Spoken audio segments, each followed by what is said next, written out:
There were periods in my life when I didn't know where I could sleep from one day to the next. I have slept in a bus parked, at a motor park. It was empty and cold, but it offered some kind of shelter for the night. I remember coiling up the chair, trying to ignore the discomfort and the fear, but every sound outside made me feel uneasy. The night felt so endless, and up till now, I'm still wondering how a child of my age managed to come out of that situation. And that's not all. I have also slept in an uncompleted building. Yeah.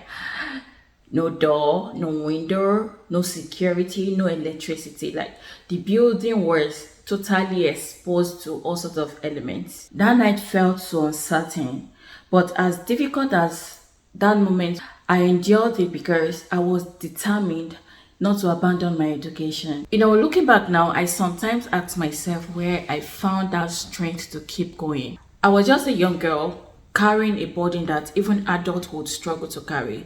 Yet I kept moving forward because deep inside me was a belief that education was my only chance at a better future. Eventually, I met a woman who welcomed me into her home, and she treated me with so much care that I had not experienced in a long time. She did not treat me like an outsider. She treated me like one of her own children, and for the first time I experienced stability. And to everyone looking from outside then, it probably looked like my struggles has come to an end. The more time passed, the more attached I became to the family, and they gave me a sense of belonging when I desperately needed it. Yet, despite all that, there was something within me that kept telling me that my journey there was just temporary. Life places us in an environment that are good, but not where we are meant to remain forever. Sometimes a new chapter of our lives requires us to leave behind every comfort and familiarities. After about a year or thereabout of living with this family, I made a decision that surprised everyone around me. I decided to leave. The woman who took me in particularly was hurt by my decisions. She asked questions. Why do I want to go? I could not give her an answer. She pleaded with me not to go, but my mind was made up. People wanted answers, and that woman deserved to know why I wanted to leave. But I carried my answers in my heart because sometimes silence is protection, and I simply insisted that I had to go. It was one of the hardest decisions I have ever made because I knew my departure would hurt her. Yet I believe I had to follow the path that I knew was right for me. Before leaving, I had already spoken with a friend I met in church.